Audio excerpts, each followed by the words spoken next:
Welcome back all my dear students. जैसा कि हमने पिछले पार्ट के अंदर सीखा कि नेशनल इनकम होता क्या है। नेशनल इनकम को हमने बिल्कुल डिटेल के अंदर शो किया, नरेशन लिखी एंड देन बहुत सारी चीजें बिल्कुल बारीकी समझ ली।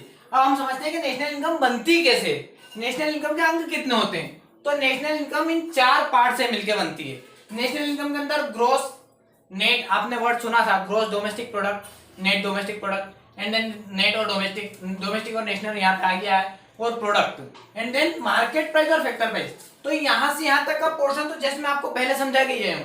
ग्रोस मतलब सकल, नेट मतलब शुद्ध जिसमें से कुछ माइनस कर दिया जाए, डोमेस्टिक मतलब घरेलू, डोमेस्टिक मतलब घरेलू, ऐसा कुछ जो देश की बाउंड्री के अंदर रह के बनाया गया।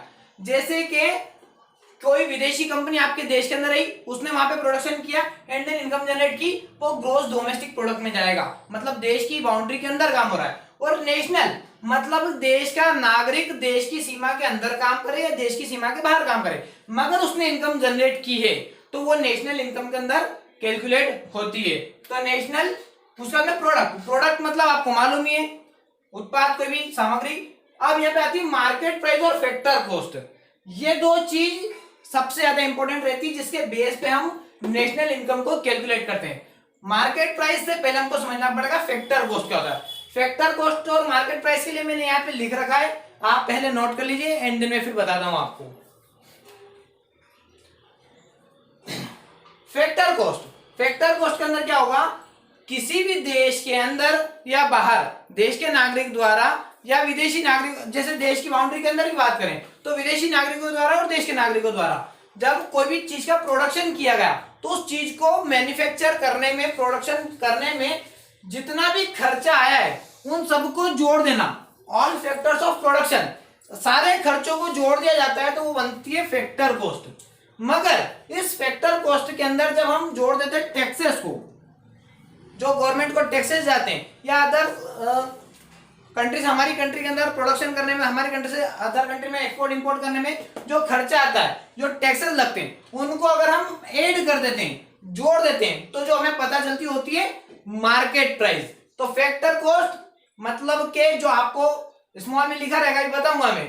फैक्टर कॉस्ट मतलब जो आपने प्रोडक्शन किया है उसमें देश की बाउंड्री के अंदर या बाहर जितना भी खर्चा आया है उसको निर्माण करने में, बनाने में, वो फैक्टर कॉस्ट है। और मार्केट प्राइस जो भी आपने फैक्टर प्राइस, फैक्टर कॉस्ट आपकी निकाली थी, इसके अंदर जब आप टैक्सेस को ऐड कर देते हैं तो ये हो जाती है मार्केट प्राइस। आप ध्यान रखिएगा, अगर आपको ऑब्जेक्टिव बनता है कि एग्रीगेट्स कितने टाइप्स के, नेशनल इनकम के एग्रीगेट्स कितने टाइप के, तो मैं बता दूं आपको, नेशनल इनकम के एग्रीगेट्स 8 टाइप्स के, 8 प्रकार के नेशनल इनकम के अंग होते हैं। कौन कौन से मैं बताता हूं आपको। सबसे पहले हमको चलना है टॉप पे, यहां से ग्रोस लेना है पहले से, दूसरे से डोमेस्टिक, तीसरा प्रोडक्ट और चौथे का एमपी। क्लियर? तो हमने लिया जी डी पी और यहां से फर्स्ट, तो इसको हम लिखेंगे स्मॉल में एमपी। क्लियर? सेकंड की बात करते हैं, तो सेकंड आपका फिर एन डी पी, मतलब के यहां से दूसरा, यहां का पहला, यहां का पहला, एन डी पी और यहां पे फिर एमपी।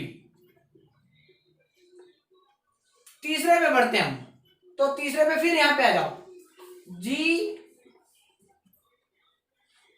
डी और पी, जी डी पी और एफ सी, फैक्टर कॉस्ट, ये स्मॉल में लिखा जाएगा आपके पास में। चौथा एग्रीगेट, फिर से N N P F C, मतलब के GDP market price, net national product market price, gross domestic product, sorry ये हमारा रिपीट हो गया है, net national product, factor cost, और इसके बाद में हम अगले पे आगे बढ़ते हैं, तो हमारा आ जाएगा एनएनपी FC, NNP, MP, मतलब के net national product market price, net national product factor cost, ये दो चीज सब में कंबाइंड चलेंगे। मतलब gross domestic product market price, gross domestic product market price, gross domestic product factor cost. तो आपका ग्रोस डोमेस्टिक प्रोडक्ट या फैक्टर कॉस्ट, थोड़ा सा गलती हो गई, उसको करेक्ट कर लेते हैं अपन। देन फिर आगे net national product market price, net national product market price, net national product factor cost, net national product factor cost.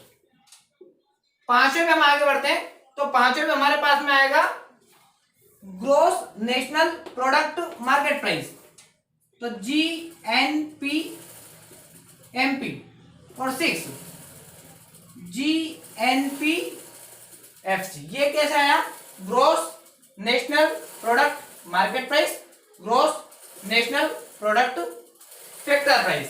तो ये हमारा GNP MP आ गया और GNP FC आ गया। मैंने आपको पहले ही बताया था कि मार्केट प्राइस और फैक्टर कॉस्ट, मार्केट प्राइस और फैक्टर कॉस्ट के थ्रू ही आपकी नेशनल इनकम जनरेट होती है। तो सबसे पहले ये चीज मैंने आपको डिस्कस कर दी, ये हम पहले से समझ के आए थे। और इनका जो अंग बनेंगे जिसके थ्रू अलग अलग वेरियस में, अलग अलग पोर्शंस में, अलग अलग सेक्टर्स में आपकी नेशनल इनकम कैलकुलेट होगी, ये सारे पार्ट आपके सामने यहाँ पे हमारा हो गया। GDP हो गया है हमारा, NDP हो गया है, NNP FC, GNP हो गया है और हमारा हो गया है GNP FC हो गया है। अब हमारा बचा है NDP, it means net domestic product MP। और number 8 net domestic product FC। कैसे आया? पहले GDP MP, NDP FC, NNP FC, NNP MP। Clear? इस टाइप से हमारे सारे आ गए। ये 8 अंक होते हैं। अगर आपको ऑब्जेक्टिव बने तो आपको ध्यान रखना है कि नेशनल इनकम कैलकुलेट कैसे होगी, जनरेट कैसे होगी। हम बात करेंगे पर्सनल इनकम और पर कैपिटा इनकम की। नेशनल इनकम के ये पार्ट्स होते हैं, personal income and then per capita income. Personal income क्या होता है? एक व्यक्ति द्वारा खुद के स्वयं के प्रयासों से कमाया हुआ पैसा, जिसमें से सोशल सिक्योरिटी का contribution, corporate income tax, undistributed corporate को प्रॉफिट, ये चीजें माइनस कर दी जाती है। एंड देन इसमें ट्रांसफर पेमेंट्स को ऐड कर दिया जाता है। ट्रांसफर पेमेंट्स ऐसे पेमेंट्स जो कि वो अपने साधनों और अपनी सेवाओं की पूर्ति से मिलता है उसको। इट मीन्स कुछ व्यक्तियों द्वारा ऐसी मौद्रिक आय भी प्राप्त होती है जो कि वे बिना अपने साधनों वो अपनी सेवाओं की पूर्ति की मिलती है। मतलब कि ना उसमें उसने कोई मेहनत की होती है और ना उसमें उसका कोई हाथ होता है, बट फिर भी उसे वो पेंशन, वो चीजें मिलती है। लाइक जैसे कि भुगतान, राहत पेंशन भुगतान वगैरह, उसके बाद में unemployment compensation and then old age pension. ये सारी चीजें ऐसी होती है जहां पे इसका कोई हाथ नहीं होता, बट ये इनकम भी उसे मिलती है। तो ये चीजें इसके अंदर ट्रांसफर लेवल में ऐड हो जाती है और लेस हो जाती है जो खुद का कमाया हुआ पैसा है उसमें से social security contribution, corporate income tax, undistributed corporate profit, ये चीजें माइनस हो जाने पर हमें जो पता चलता है वो होता है पर्सनल इनकम। और अगला topic disposable personal income. Disposable personal income के अंदर क्या होगा? डिस्पोजेबल पर्सनल इनकम के अंदर अगर हम बात कर दें तो वो जो कोई भी पर्सन जो पैसा कमा रहा है उसमें से सारा ही पैसा ऐसा नहीं है जिससे वो परचेस कर सके। समझना, इतना ही पैसा, मान लो उसने 100 रुपया कमाया है तो 100 रुपए के 100 रुपए तो उसको खर्चा कर नहीं सकता, पहली बात। और 100 रुपए के 100 रुपए से कोई सामान भी नहीं खरीद सकता। इसमें से कुछ चीजें माइनस हो जाएंगी, जैसे कि आपका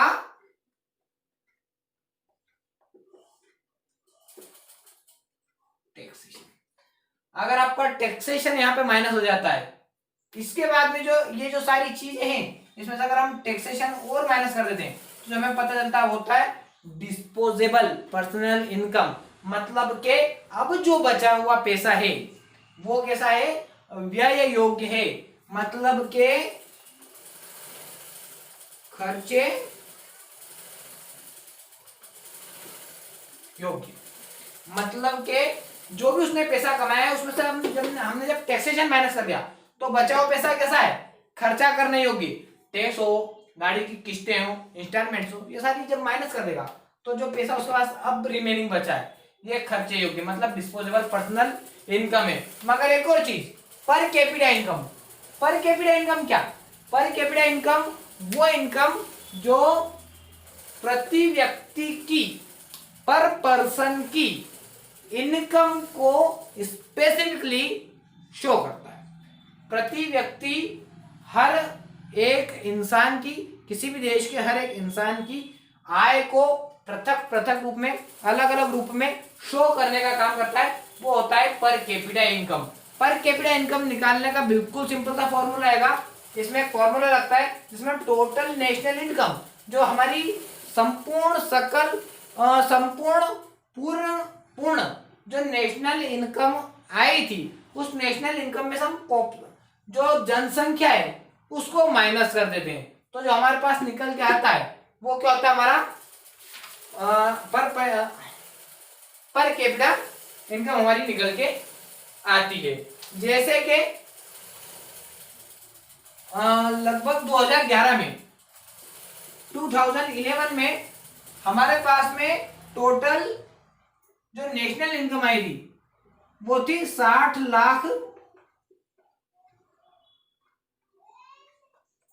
करोड़ और हमारी जनसंख्या थी